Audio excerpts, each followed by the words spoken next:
एक स्कूल बिना मान्यता के चल रहा है, शासकीय अतिक्रमण की जमीन पर चल रहा है और अनेक प्रकार की अनियमितताएं हैं। मैं बार बार कह रहा हूं कि इस व्यवस्था को ठीक करो, क्योंकि वहां पर इल्लीगल तरीके से असामाजिक तत्व कुछ जो और लोग हैं मिलकर, और इसलिए अनेक लोग वहां पर इस तरह की परिवहन के नाम पर अवैध वसूली, गुंडागिर्दी, ये सब हो रहा है और 5 बार चक्का जाम हो चुका। देखो 2 बार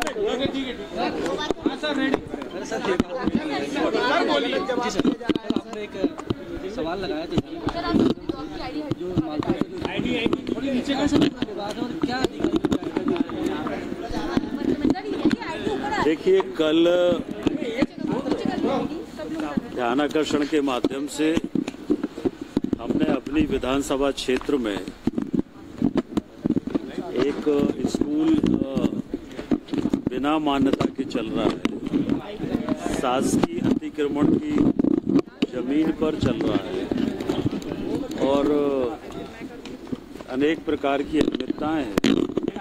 तो उस पर कार्रवाई के संबंध में हमारा ध्यानाकर्षण था और उसके साथ साथ हम ये भी चाहते हैं, सभी चाहते हैं कि प्रदेश में अनेक अशासकीय शिक्षण संस्थाएं ऐसी चल रही हैं जिनमें घोर अनियमितताएं हैं,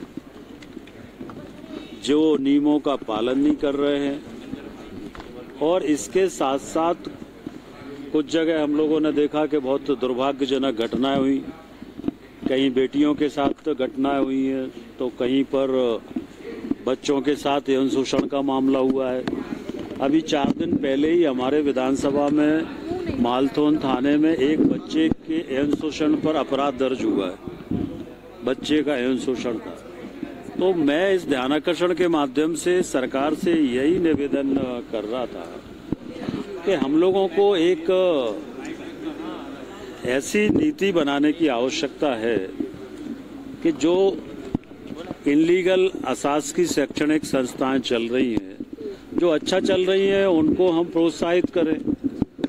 पर ये जो अनियमितताएं हो रही हैं, या जगह नहीं है, खेल का मैदान नहीं है, जमीन में बैठे हैं, कचड़े में बैठे हैं, तो बच्चों का भविष्य की चिंता हमको करना पड़ेगी। और इसीलिए मेरा निवेदन था कि सरकार इस बारे में कोई नीति बनाने के बारे में विचार करे। सरकार ने नीति भी बनाई है, अब माननीय प्रधानमंत्री जी ने नई शिक्षा नीति देश में बनाई है, हमारे प्रदेश में भी नई शिक्षा नीति लागू है, अनेक सुधार हुए हैं हमारी सरकार के द्वारा इन 1 वर्षों में। पर इसके बाद भी नई शिक्षा नीति में यौन शोषण रोकने का कोई नई शिक्षा नीति में नियम थोड़ी बना हुआ है। तो इस तरह की जो घटनाएं हो रही हैं, इन घटनाओं पर हम लोग सब मिलकर विचार करें। और बच्चे हमारा प्रदेश का, देश का भविष्य है, और इसको लेकर ही मैंने सरकार का ध्यान आकर्षित किया था। सरकार ने सकारात्मक उत्तर दिया है और यही ध्यानाकर्षण था। सर, आप भी मंत्री रहे हैं और इसमें अधिकारी गलत जानकारी दे रहे हैं, मंत्री पढ़ रहे हैं। देखिए, सवाल इस बात का होता है कि अगर कोई विधायक प्रश्न उठाता है तो पहली बात तो ये है कि परंपरा ये है कि सामान्यतः मंत्री विधायक से फोन पर बात कर लेते हैं कि क्या विषय है और आप इसमें क्या चाहते हैं। तो एक तो ये पहले बात हो जाती है तो विषय ध्यान में होता है। दूसरा मेरा ये कहना था कि अधिकारी अगर ये लिख दे कि क्षेत्र में कोई रोष नहीं है तो मंत्री को ये बात स्वीकार नहीं करना चाहिए। अगर है नहीं है तो बोलें। अब मंत्री अगर ये बोल दें कि कोई रोष नहीं है तो इसका मतलब विधायक गलत है। तो हम ये बोले कि हमारे क्षेत्र में जनता बहुत खुश है, यौन शोषण हुआ है तो जनता बहुत खुश है, हम ये बोलें क्या?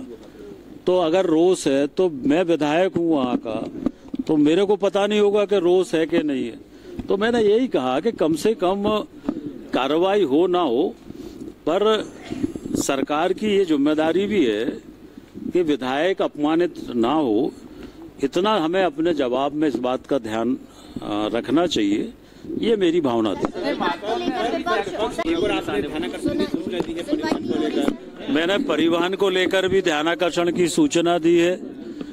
हमारे यहाँ पर अभी लगभग 2 माह में 5 बार चक्का जाम हो गया।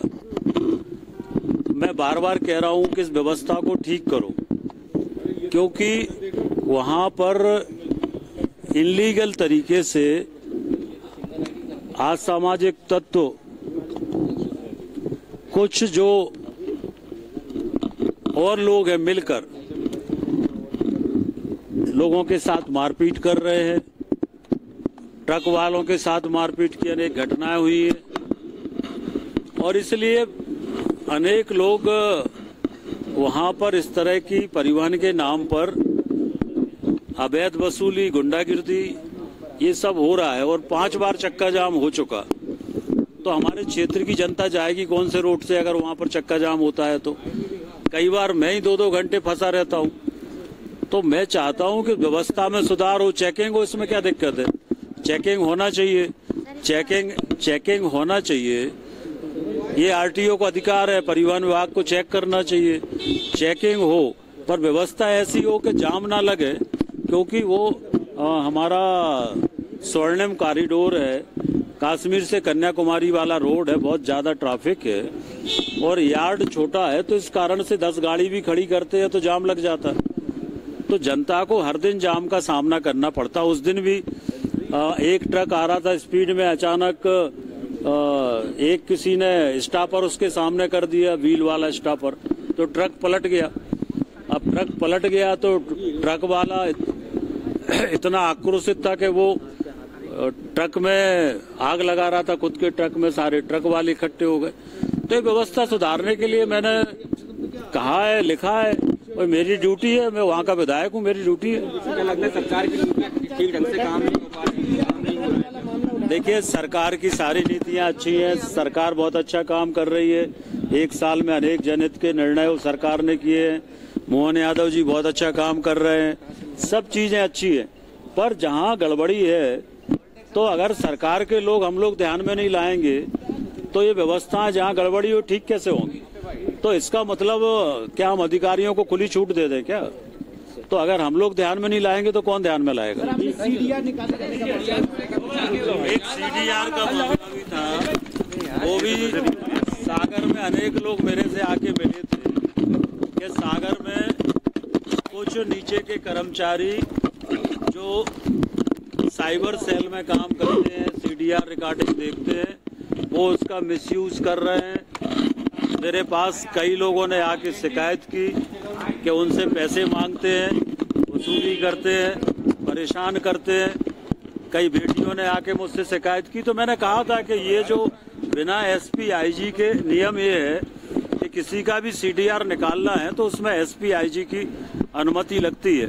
तो नीचे के कुछ जो पुलिस के कर्मचारी हैं वो अपने अधिकारों का दुरुपयोग करके और सीडीआर के नाम पर लोगों को परेशान कर रहे थे।